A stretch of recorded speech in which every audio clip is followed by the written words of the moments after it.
Bonsoir à tous. Cette semaine, Église du Monde part en Afrique de l'Ouest, au Libéria, pays d'environ 4 millions d'habitants, l'un des pays les plus pauvres au monde. Alors parmi les habitants, eh bien, on compte 5% de catholiques, soit environ 100 000 fidèles. Le pays est à 85% chrétien. L'OMS, l'Organisation mondiale de la santé, a annoncé en juin dernier la fin de l'épidémie d'Ebola. Le bilan est lourd avec environ 4 800 décès et près de 11 000 personnes qui ont été infectées par la maladie. Alors cette crise sanitaire, eh bien, elle a eu des répercussions importantes sur l'économie de ce pays déjà fragilisé par 2 guerres civiles. Quelle est la situation sur place? Comment l'Église accompagne les orphelins d'Ebola ou encore les plus démunis? Pour en parler, j'ai la joie d'accueillir le Père Gérard Sagnol. Père, bonsoir. Bonsoir. Vous êtes responsable communication des missions africaines de Lyon. Un grand merci de nous avoir rejoints le temps de cette émission. Et vous rentrez justement d'un mois et demi de voyage au Libéria, mais aussi en Sierra Leone. Alors, on va parler dans cette édition du Libéria. Et dites-nous un petit peu, juste pour avoir une vision géographique, dans quelle partie du pays vous êtes-vous rendu? Alors, au Libéria, nous avons atterri à Monrovia, la capitale, qui est vraiment à l'ouest du pays. Et nous sommes ensuite de Sierra Leone, parce que de Monrovia, on est allé en Sierra Leone. De Sierra Leone, on a traversé toute la Sierra Leone pour rejoindre le nord, Foya. Donc, c'est près de la frontière. Donc, c'est vraiment à la pointe, oui, entre la Sierra Leone, la Guinée et le Libéria. C'est vraiment là à la pointe où est entré le virus. Voilà, puisque, voilà. Absolument. Ensuite, nous avons glissé un peu sur l'est, en direction de Sanikweli, qui reste dans Banga. C'est toujours le même comté de Banga. Et ensuite, nous sommes redescendus à Monrovia. De là, nous avons dû prendre un avion pour aller complètement à l'est, au sud-est, à Cape Palmas, Harper, parce que les routes, il fallait 2 jours et casser la voiture pour y aller, parce que là, elles ne sont pas du tout entretenues. Praticables. Voilà. Alors, un mot sur les missions africaines, la SMA. C'est une congrégation qui est née en 1856 à Lyon. Elle compte environ aujourd'hui 900 missionnaires à travers le monde. C'est quoi la présence des missions africaines au Libéria? Alors, au Libéria, ils sont une dizaine. D'accord. Essentiellement, au départ, c'était les Américains et les Irlandais. Actuellement, il ne reste plus qu'un Anglais d'origine SMA, un Anglais d'origine, le Père Garrett, qui est l'ancien, qui est même le supérieur régional. Et autrement, il y a 4 ou 5 Ivoiriens, un Ghanéen, des Togolais. Donc, c'est vraiment un lieu d'évangélisation, puisque ce sont que des confrères qui ont quitté leur pays pour aller dans ce pays-là. Au Libéria. Voilà. Une première impression peut-être de retour de ce voyage. On a très peu de nouvelles aujourd'hui du Libéria. On en a parlé au moment de l'épidémie d'Ebola. Nous-mêmes, on en avait fait une précédente édition ici. Dites-nous, vous, voilà, qu'est-ce qui vous a marqué dans ce pays? Alors, ce qui m'a marqué, c'est que j'ai eu l'impression de revenir 40 ans en arrière quand je suis arrivé pour la première fois en Côte d'Ivoire et que j'ai découvert l'Afrique par la Côte d'Ivoire. À cette époque-là, j'étais à Gagnoa, au centre du pays, et quand on voyageait, on traversait d'immenses forêts avec des arbres majestueux qui dépassaient la forêt. Et bien ça, on le retrouve surtout dans le nord, vers Foya. On retrouve encore ces forêts, signe qu'elle n'a pas été exploitée, parce qu'à une époque, d'ailleurs, c'était interdit. Maintenant, ils ont rouvert. Mais par contre, dans les villages, on voit une très grande pauvreté. Moi, ce qui m'a surpris, c'est qu'on ne voit pas de mendiants. À Monrovia, on s'est promené dans la ville, on ne voit pas les mendiants qui sont là au bord des mosquées ou des églises. On n'en voit pas. C'est étrange. Mais dès que vous entrez en conversation avec une personne, quelle qu'elle soit cette personne, à un moment donné, comme vous êtes blanc, elle viendra vous dire « j'ai faim ».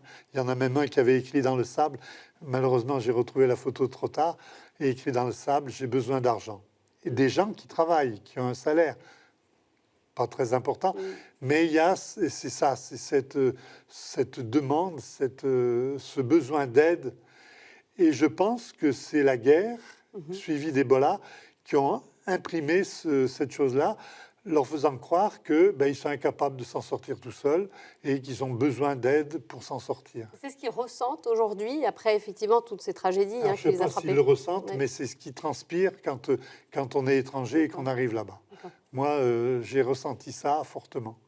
Même le portier, celui qui ouvre le portail à l'évêché de Cap Palmas, là, il est venu, il nous a dit « Ah, j'ai faim ». Alors, mon confrère lui a dit « Mais tu as un salaire, tout ça.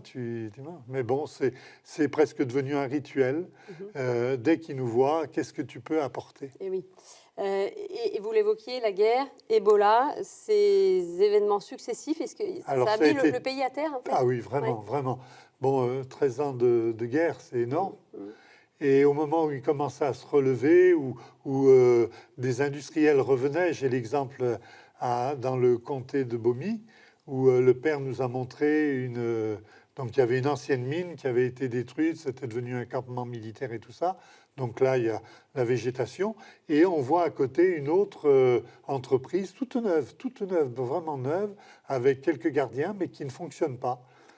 Elle arrivait à fonctionner, enfin, elle était prête au moment où est arrivé Ebola, tout le monde a fui et les gens ne sont pas revenus. Parce que c'est un peu le problème de la guerre et d'Ebola, c'est que ça a créé une dispersion de la population. Beaucoup sont venus se réfugier, pendant la guerre, sont venus se réfugier à Monrovia, qui était protégé. Certains sont partis aux États-Unis et beaucoup ne sont pas revenus. Par exemple, Sastown, dans le Maryland, là, donc vers Cape Palmas, Sastown, on voit quand on se promène en voiture avec les ruines qu'il y a, que ça a été une ville et riche avec du gros commerce. Et maintenant, il reste un petit commerce minable. Enfin, vous savez, une petite boutique, il fait du commerce d'or, ce personnage. Mais extérieurement, ça ne donne pas l'impression de redémarrer. Et mon confrère me disait, maintenant, leur objectif, c'est vivre à l'instant, au jour le jour. Donc, par exemple, quel choix on va prendre? Eh bien, on va travailler le charbon de bois. Ça, vous en trouvez tout le long de la route. Ils s'investissent dans le charbon de bois parce qu'ils ont l'argent immédiatement. Mais ils vont le dépenser aussitôt pour la nourriture parce qu'il va falloir importer du riz parce qu'ils n'ont pas assez de production de riz. Ils vont surtout pas s'investir dans les plantations. Et ça, c'est... Qui ont été abîmées pendant oui, qui ont été abandonnées. Il y a Ouais. eu des plantations qui ont été abandonnées. Une plantation qui n'est pas entretenue redevient forêt. C'est l'état que vous avez observé. On en vient justement à cette situation post-Ebola, et c'était Voilà. l'objet de votre déplacement là-bas, de voir un petit peu ce qui se, Oui, ce alors qui se vivait. post-Ebola, pareil, on reste à l'image d'Ebola. Oui. Donc quand on arrive, il n'y a pas de traces, il n'y a pas de traces très visibles d'Ebola. Les seuls signes que l'on a, c'est quand on débarque à l'aéroport. Vous avez une caméra thermique et puis il y a une personne avec un pistolet thermomètre qui vous prend la température. Donc là, on voit ça. Et puis, par exemple, à Bomy, le père nous faisait laver les mains et assez jeune, avant de partir à l'école, il prenait la température. Et on retrouve devant les hôpitaux ces fameux seaux au robinet qui contiennent de l'eau javélisée à un certain pourcentage. Donc, c'est les seuls restes et beaucoup d'affiches que l'on trouve encore. Ebola doit partir, combattons Ebola et tout ça. Mais c'est les seuls. Mais quand on rentre en conversation avec les gens, on s'aperçoit que ça les a marqués profondément parce qu'ils veulent parler. Ils en ont besoin. Il y a un traumatisme. Oui, dès qu'on veut les interviewer, il y en a seule peut-être la sœur Hélène qui a hésité, là, celle qui a été victime d'Ebola. Une religieuse. Ouais, une religieuse. Vous avez rencontré? Oui. Elle, au début, elle n'a pas voulu. Puis finalement, quand on a échangé, elle a accepté. Mais tous les autres, volontiers, ils ont voulu parler. Ils veulent témoigner. Parce qu'ils ont l'impression, je pense, qu'on ne réalise pas le traumatisme que ça a laissé. Et c'est votre sentiment, vous? Est-ce que vous aviez pris la mesure de ça avant de partir là-bas? Non, pas du tout. Ouais. Puis surtout que je voyais la guerre assez loin, moi. Je croyais qu'il y avait eu la réconciliation, il y avait eu l'élection de Helen Johnson, qui a été qui a eu le prix Première, Nobel de la paix, femme, première chef femme d'État en plus. en Afrique. Elle a fait un premier mandat qui a été apprécié, puisque quand elle a été réélue à 95%, maintenant ça commence à se tasser, parce que les gens ne voient pas les choses évoluer. Puis ils repartent de tellement, tellement bas que ça demande des dépenses énormes, énormes, énormes. Et donc pour Ebola, les conséquences, donc même si elles ne sont pas vraiment visibles aujourd'hui, elles restent quand même terribles. Il y a beaucoup d'orphelins. D'orphelins, Oui. voilà. Il y a beaucoup d'orphelins. Alors, il y a plusieurs comment faire. Il y a des orphelinats. Il y a une autre solution qu'Eric Kaka nous a montré, que j'ai trouvé originale, mais il a découvert quand même un gros problème. Ils ont C'est l'un des pères de missionnaires. SMA, des missions africaines, Mhm. qui se trouvent donc dans le nord, à Foya, justement, à cette frontière. Il nous a emmenés à la frontière guinéenne en disant, voyez, on la traverse, il y a juste une rivière, vous prenez la pirogue, et donc ça passe, vous pouvez passer comme ça très facilement. Lui, ce que j'ai trouvé d'original, parce qu'il a voulu appliquer une technique qu'il connaissait en Côte d'Ivoire, mais il ne réalisait pas exactement la portée de sa démarche. C'est-à-dire que lui, il a pris comme principe, il ne faut pas créer d'orphelinat, puisqu'en Afrique, un enfant a toujours une famille. Même élargi, donc Élargi. l'enfant sera recueilli. Donc il est vrai qu'avec Ebola et des enfants qui ont perdu leurs parents, la famille élargie n'en voulait pas. Mais il a mobilisé la communauté et il y a des personnes qui se sont levées, qui ont dit, nous, on veut bien prendre en charge un enfant, l'accueillir. Mais il y a aussi beaucoup d'enfants qui sont livrés à eux-mêmes. Alors il y en a, oui, Ouais. mais ça c'est plutôt en ville, je pense. mhm. Parce que dans ces régions-là, Bomi et Foya, je pense que la communauté chrétienne a été sensibilisée. D'accord. Ils ont pris en charge, ils ont nourri pendant plusieurs mois, 10 mois, une centaine d'enfants. Alors annonçant que ça ne continuerait pas, mais on prend en charge. Et après, ils se sont engagés à prendre en charge 25 enfants pour leur payer leur scolarité. D'accord, parce que qu'est-ce qui s'est passé avec l'école pendant cette période-là Alors, aussi? l'école Ça a a été fermé. dramatique, non? Ah oui, l'école a fermé parce que c'était trop dangereux. Ouais. On ne sait pas, un enfant pouvait apporter ou disperser. Donc l'école a été fermée Ça a pendant duré des combien mois. de temps, oui? Alors, la fermeture de l'école, je ne peux pas vous dire. Donc, je ne sais pas quand est-ce qu'ils ont repris, parce que là, on n'a pas... Donc, je ne peux pas vous dire exactement, mais ça a duré quand même un certain temps, à tel point que le niveau a terriblement... Puis avec la guerre, déjà, l'école avait disparu, ils ont commencé à la remettre en place, elle s'est effondrée à nouveau, et là, il la relance. Mais ce que je voulais revenir au niveau de ces enfants... Il nous a accompagnés puisqu'on a interviewé des familles qui accueillent. Et là, il a découvert que la plupart des personnes qui ont pris en charge ces enfants, c'était des femmes seules. Qui elles-mêmes avaient perdu leur Non, qui avaient leur d'autres conjoint? enfants, mais Ouais. qui étaient non, ou qui vivaient seuls, ou que le conjoint était parti, ou tout ça. Et lui, il a été choqué parce que la plupart des enfants ont dit, et même les mamans disaient, on a de la peine à nourrir ces enfants, on a les nôtres et tout ça. Et il n'a pas réalisé cela parce qu'il disait, nous en Côte d'Ivoire, quand on confie un enfant, c'est à la famille, il y a l'homme et la femme. Et là, il a découvert ça, il m'a dit, mais ça m'a ouvert les yeux Sur cette et je vais réalité-là, essayer de dans ce trouver pays. une autre solution dans cette région. D'accord, Je- d'accord. voilà. L'Église, elle avait été en première ligne d'ailleurs, hein, auprès des malades. Alors, Et l'Église on en a avait été- nous parlé ici. Voilà. Et il y en avait aussi pas mal qui ont perdu leur vie, hein, parmi Alors, les prêtres, des au religieux. début, là, oui. Ouais. Nous, c'est quand on Vous est avez été allé- touchés, les SMA, ou pas? Non, non. Non. Nous, alors, des pères sont restés sur place, hein, puisque il y a un père qui était à Sanikweli, qui est resté, qui est maintenant à Danielou, qui est à Samulumba, à Pennsville, près de Monrovia.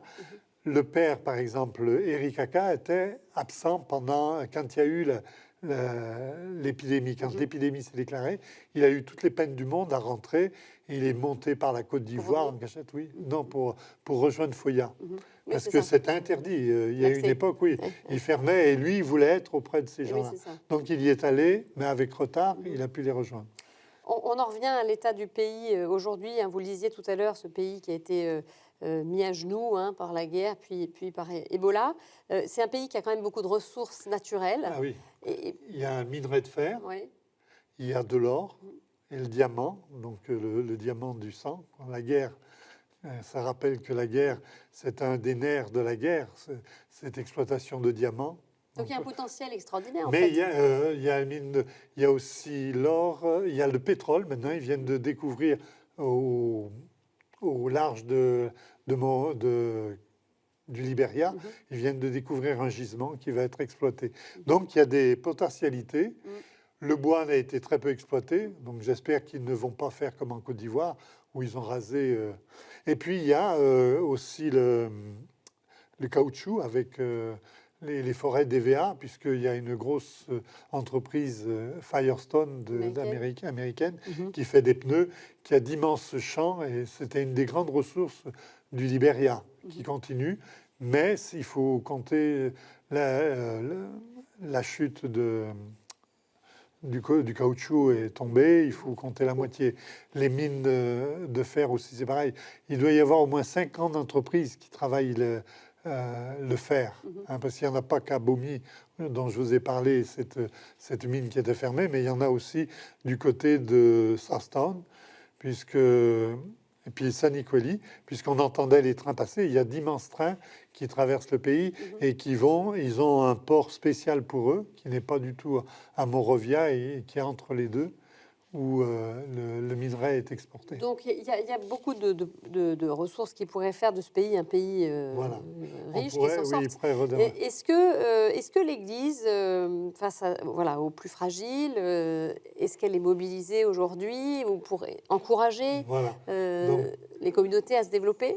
J'ai 2 témoignages, même 3 avec Bomi, là, mais j'ai 2 témoignages très forts. L'évêque de Cap Palmas, il y a 3 évêques.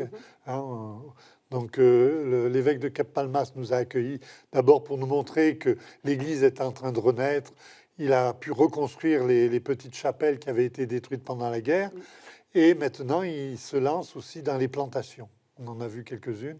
Il développe les plantations d'abord de palmiers et puis EVA. D'accord. Pour encourager d'abord, pour rendre aussi le diocèse autonome, donc les paroisses cherchent à trouver une autonomie financière, mais en même temps pour entraîner les chrétiens à développer ça pour qu'ils aient des ressources. Ça fonctionne, ça, oui, auprès des populations? Ben, ça démarre, ça redémarre, parce que Ebola, c'est tout récent. Oui, donc c'est tout récent. Mais à Foya, par exemple, avec Eric Aka, il y avait des veuves, les veuves de guerre et puis d'Ebola.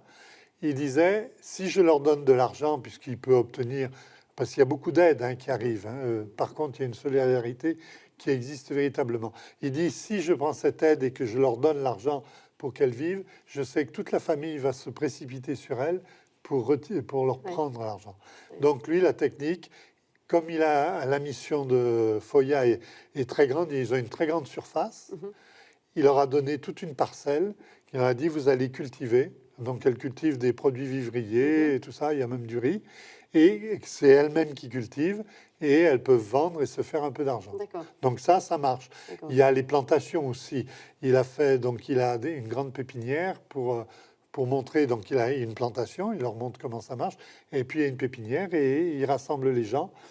Donc il a commencé à mobiliser la communauté chrétienne qui a été fortement secouée avec la guerre éprouvée et puis Ebola, puisqu'il n'y avait plus de cérémonie, ça devenait dangereux, donc plus de baptême, tout ça, tout ce qui était contact, il fallait l'éviter.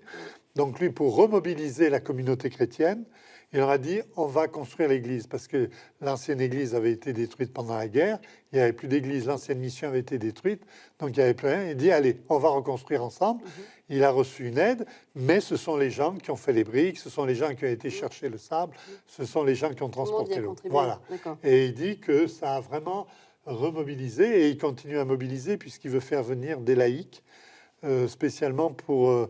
il a un projet de développement d'un centre hospitalier, parce que l'Église est fortement investie aussi dans la santé. Le champ de santé. Oui.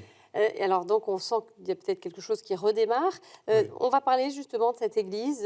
Dites-nous un petit peu, peut-être un peu ses particularités. Vous disiez il y a 3 évêques. Oui, c'est une petite église. Vous y avez fêté Noël. Oui. Qu'est-ce que vous avez vécu, ressenti? Noël, c'est assez drôle parce que la veille de Noël, très décevant. On était à Saint-Nicolas.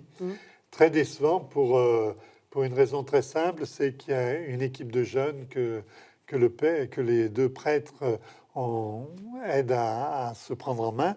Cette équipe de jeunes, ils forment la chorale. Mais ces jeunes, ils préfèrent chanter les chants anglais que la population ne connaît pas. Donc la veillée, moi j'avais vécu l'année passée le Noël en Côte d'Ivoire, donc puis j'en ai vécu plusieurs. Là, j'étais un peu déçu parce que d'abord, à 19h30, il n'y avait personne. C'était la messe à 19h30. Ah, il me dit, mais attends, ils vont venir. En plus, c'était le samedi, il y avait eu le marché. Donc finalement, les gens sont venus, l'église s'est remplie, mais il n'y avait pas cette ambiance de Noël. Le truc original, c'était l'évangile. Oui, ça, vous avez une explication? Peut-être que les pères de là-bas vous Non, l'ont dit, c'était la non? chorale, les jeunes. C'est ça. Ils C'est aiment ça qui est bien un petit avoir peu- leur. Ben, normalement, il y a deux chorales. Il y a la chorale jeune et la chorale traditionnelle. Et ça a quand même pris au bout d'un moment? Oui, au moment de la quête. Ah bon? Parce qu'à la quête, les gens arrivent, on ne passe pas la quête, on met le trône au milieu et le tronc au milieu, et les gens arrivent en dansant pour se D'accord, montrer. Il y a un tronc pour les hommes, un tronc pour les femmes, parce qu'après on va donner les résultats pour les motiver à donner. Puis la deuxième quête qui est très belle, c'est la quête en nature, où les gens Des apportent, offrandes. oui, des offrandes, donc un régime de bananes, il y en a une petite casserole de riz, même les enfants, chacun il a son petit sac de riz, tout ça. C'était très joli, et puis alors là, ça danse, et là il y a eu, là ça m'a fait vibrer. Et cette ambiance, je l'ai retrouvée le lendemain à Noël, parce qu'on est allé célébrer Noël dans les villages. Et là, le premier village, quand on arrive en voiture après des pistes abominables, bien secouées dans tous les sens, et là, quand on sort, une haie d'honneur, et les gens qui chantent et qui nous ont conduits jusqu'à cette chapelle, enfin, il y avait la chapelle, mais ils ont construit un apatame, donc un abri devant la chapelle, parce qu'elle était beaucoup trop petite. Là, il y avait plein de monde. D'accord. Donc ils l'ont fait un peu petit, j'ai dû m'avancer, plier. Et quand je redressais la tête, j'avais la tête au-dessus des palmiers, des branches de palmiers. Et des donc feuilles de là, palmier. vous avez ressenti Alors cette là, vitalité? là, oui. Ouais. Puis vraiment, tous les chants avec du rythme, et puis c'est vivant. Et puis les prêtres aussi, leur façon de prêcher, ils interpellent les gens répondent, ils les font rire. Enfin, c'est assez drôle comme communication. Et non, c'est vivant, hein, c'est vraiment vivant. Mais alors, ce qui est étrange après, c'est que après, ils nous invitent au repas. Mais c'est pas un repas de fête, c'est-à-dire les pères et les sœurs, puisqu'on était tout un groupe, on nous a emmenés, et ça c'est bien la tradition que j'avais connue en Côte d'Ivoire, on vous met dans un coin, vous êtes tout seul à manger, vous avez la cuisinière qui nous regardait derrière sa porte, et personne d'autre, il n'y a que Vous nous n'êtes qui pas mangeons. mélangé avec eux? Non, c'est D'accord. ça. Alors, je l'avais compris en Côte d'Ivoire parce que j'avais été vivre quelque temps dans un village. Et quand vous arrivez, vous êtes l'étranger. Pendant 3 jours, on vous met à part et on vous sert le repas. Et les gens attendent que vous ayez fini pour manger vos restes parce qu'il y a beaucoup plus qu'il ne faut. D'accord. Voilà. Et il y a aussi beaucoup d'églises évangéliques. Alors ça aussi, et puis qui ont prospéré. explosé Ouais. avec. Ebola. Puis oui, C'est une parce que. préoccupation, ça, pour l'Église catholique? Oui, je pense, parce qu'il y en a beaucoup qui ont... Alors, il y en a qui ont quitté, il y en a qui vont aux deux, qui nous expliquaient. Il y en a qui ils vont là-bas pour tenter un peu les guérisons, tout ça, ou gagner de l'argent. Parce qu'il y a même une église évangélique qui s'appelle Winner, ou je sais plus, enfin, un peu, qui permet de gagner de l'argent, tout ça. Donc, il y en a qui se font avoir, et puis après, ils reviennent à quelque chose de plus solide, quoi. Mais oui, il y a... Pour vous, quel défi le plus évident pour l'avenir de ce pays?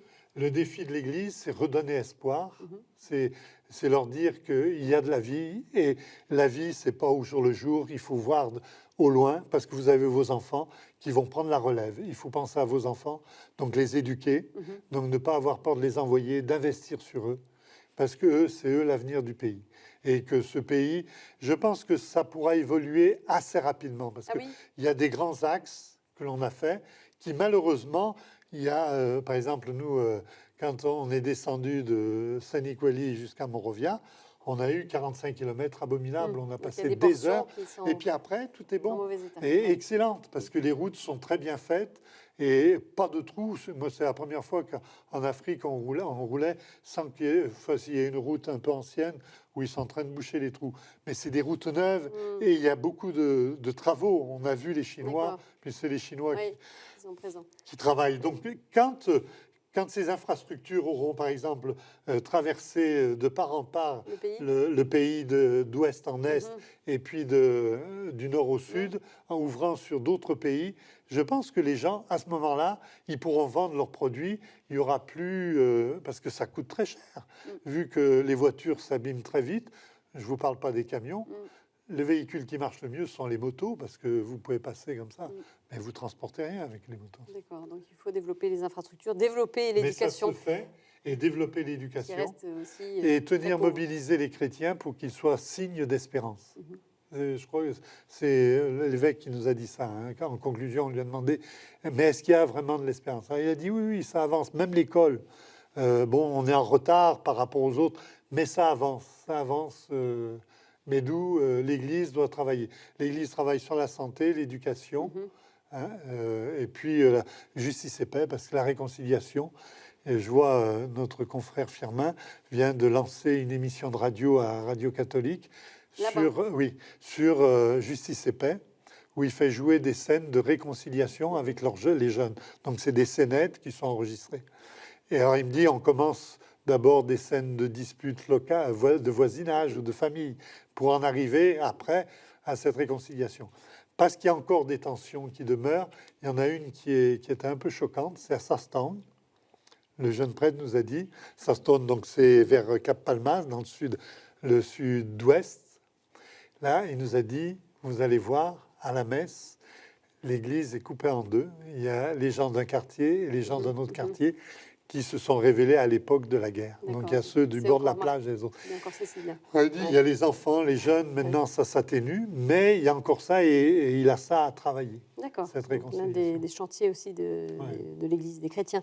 Merci beaucoup, Père Sagnol, d'être venu pour nous porter votre témoignage sur ce qui se passe au Libéria. Et on va continuer à suivre l'actualité de ce pays. Vous pouvez revoir cette édition sur notre site et nos réseaux sociaux.